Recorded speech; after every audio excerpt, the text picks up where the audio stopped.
Whatever you give your attention to, you activate the vibration of it in your vibration every time. So when you say yes to something, you activate this wanted thing in your vibration. When you shout no at something, you activate that unwanted thing in your vibration. So yes means yes and no means yes, because this is a universe based on vibration, attraction, not on words. So when you see something that you want and you say yes to it and you activate the vibration within you, now you are vibrationally equivalent to that which you are saying yes to. And if you do that enough, this now active vibration becomes an often active or activated vibration. And if it is often enough activated, it becomes a habitually activated vibration. It becomes a dominant vibration. And that's when it becomes expectation. Every subject has the potential of being two subjects, doesn't it? What is wanted and lack of it. And depending upon which end of that stick you most often look at, that makes whichever end of that stick the dominant vibration within you. So you could have a dominant vibration about physical wellness, which means you expect wellness, which means you're thriving in terms of wellness. But you could have a dominant vibration about not enough money, and you could be living not enough money, even though you want more money. Which brings us to what we think is the most important thing that we're going to say to you all day here today. You live here in the now. All of your power is in the now. All of your life is in the now. All of your ability to live is in the now. Everything that you feel is in the now. Everything relative to your creative power is in the now. Did we say it's in the now? Which means you may be thinking about the past, and you may be thinking about the present, and you may be thinking about the future, but you're doing it now. And what you are most affecting with these thoughts about past, present, or future is now, which is where life is. In other words, you want an improved future because you think that when you get there, it will feel better now. But what about now? Why plan so hard for tomorrow when tomorrow never comes? Because when tomorrow gets here, it's today. So all of your power is now, and we've noticed that there isn't anything that any of you want. Nothing. A material object, a pile of money, a relationship, an event, a circumstance. There's nothing that you believe you want that is for any other reason than you think when you get there and have the experience of it that you will like it, that it will feel good. So we want you to begin to focus upon how important feeling good is now, not later, now, because later never comes. It's always now. And when you discover that you can massage your thoughts into feeling good now you've got a handle on life. Now you're allowing your pure connection between who you really are and who you are in this physical body. Now you're letting the whole life of you live in you now. When you feel exhilaration, that's what you're doing. You found a way of setting your mind, which sets a vibrational tone, which allows a fuller part of you to experience this moment. That's what passion is. Passion is you letting you in. That's what enthusiasm is, and love and appreciation and joy. Those are moments when somehow, some way, you've managed to let a bigger part of who you are share this moment of focus with you now. So when you discover that you have the ability to feel good now, now you know the secret of life. We hear you sometimes willing to sacrifice or suffer now for a promise of something better later.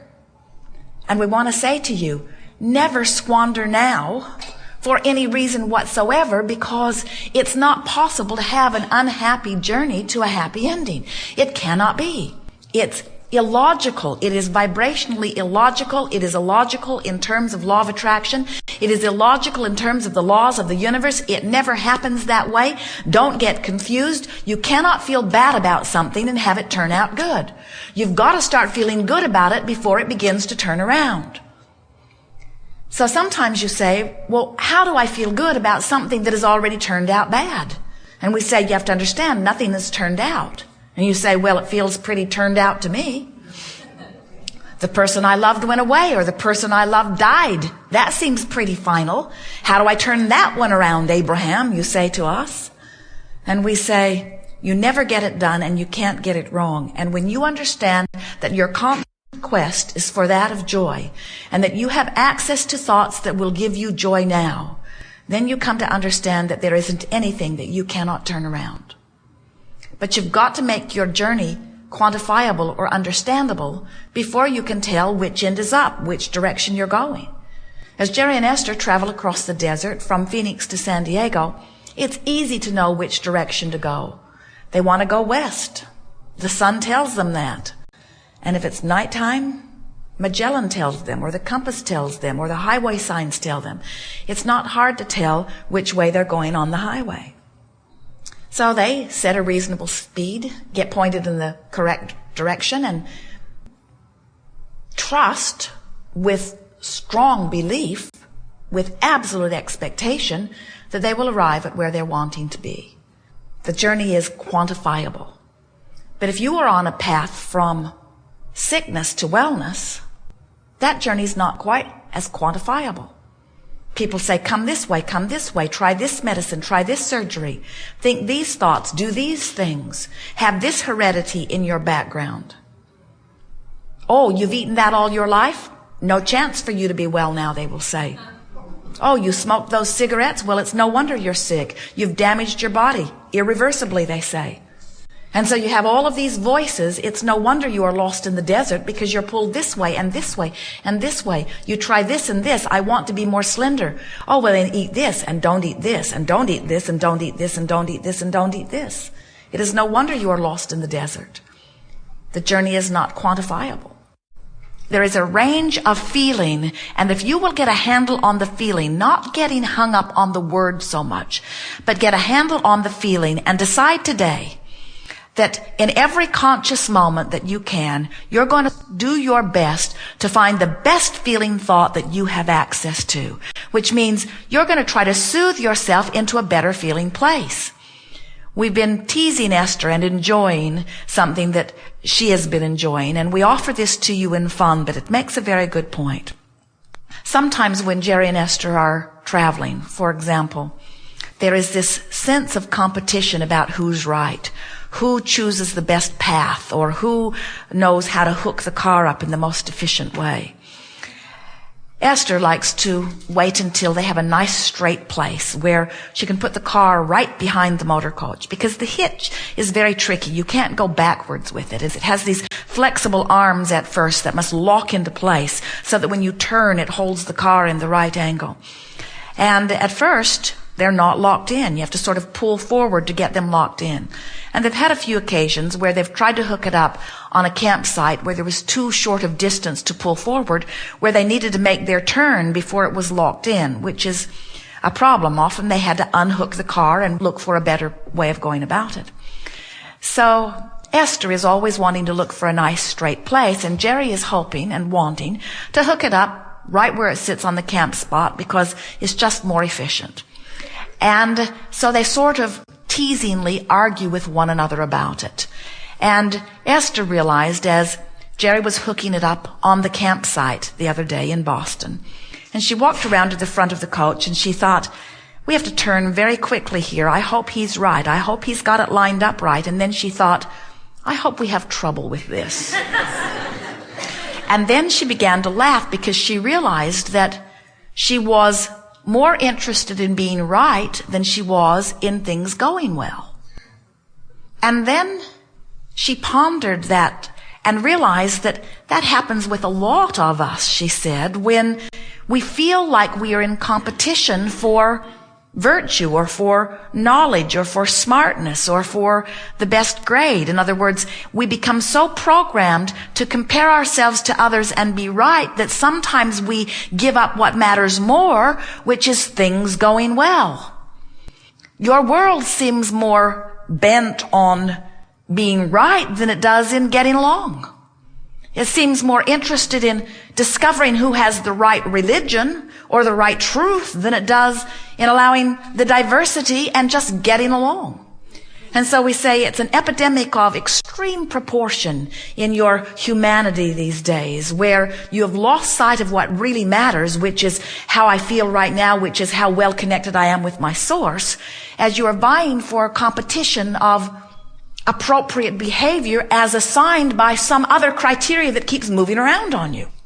So when you discover that nothing is more important than the way you feel, then you discover that it's much easier to work yourself into alignment. In other words, it would be much easier for Esther to give Jerry the benefit of the doubt, or for her to at least hope that things go well, than for her to strike competition about whether his idea is more appropriate than her idea. So let's say that you don't have enough money.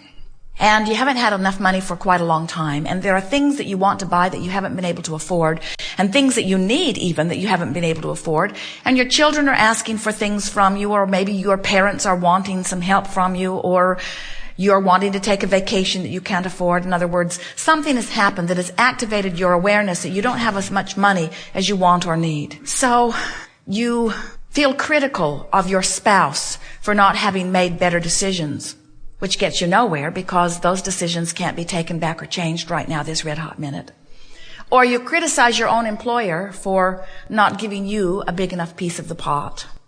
Or you demonize your government for taking too much of it in taxes and squandering it on things that aren't important. And as you point out these very logical things that a lot of people would agree with you about, the only question that we want to ask you is, do these thoughts make you feel better or worse? And what we notice is that as you talk about things that need to change over which you have no control, you always feel worse. So when you try to make yourself feel better, when that's the only thing that matters right here and now, when you get really off the subject of how to get the money and on the subject about how to feel better about the money you've got, now you're doing that thing where you change the way you feel here rather than needing to get over there before you change the way you feel. So you stand here and you try to soothe yourself. And you soothe yourself in any way you can by saying things that just feel better to you, not to anybody else, to you. So you might say something like, hopefully it will get better. And maybe that changes nothing about the way you feel. So you keep trying because after all, you want to feel better now. So you say something like, well, I guess we've all pretty much done the best we could do from where we were standing. Now, that might soothe you a little bit. And you say, yes, but it doesn't change my financial condition. And we say, don't lose track of what you're doing on this emotional journey. You're trying to soothe yourself. Because when you soothe yourself, you release resistance. And when you release resistance, you let in the money that you've been holding out with your resistance. You think it's your action or your job. You think it's what your mate earns, or you think it's the luck of the draw that makes the difference about the money that you let in. And it isn't. It's the way you feel about money that makes the difference. It's how much aggravation you have. It's how much resistance you've conjured in your effort to be right, you see. In your effort to do something other than feel better, you have amassed all kinds of resistance, which is only thought that contradicts the thought of your desire. And that's what holds the money away from you. We promise you that more money than you could spend in this physical lifetime is in vibrational escrow waiting for you to let it in. A steady stream of money is lined up for you. You've got to soften the resistance, which is the only thing that's keeping it out. You don't feel in competition about health. You don't feel in competition about clarity. You never say, I think I'll be sick for the next 10 years to allow people who've been sick the wellness. You don't say, oh, my mother's so confused. I think I'll give up my clarity so that she can be more clear. Because you know that there's no association. And it's true of all of the resources of the universe. You're not in competition with anyone, you see. So as you work to feel better, you will shift your vibration. And as you do that, your resistance will leave. And relief will be the indication that it is leaving. And then the next indication is that manifestations that are more pleasing will come through the crack that you have opened. The crack of least resistance. Good. We're eager to talk with you about anything that is important to you. Nothing is off limits. You will notice a nice unfolding. We want to show you how to soothe yourself into allowing whatever you want to come. We're going to show you the key to deliberate creating. And we think some of you will be surprised because it is so much easier than you have thought. It is possible, with 5 or 10 minutes of effort, to change the vibration dramatically on any subject that you are living.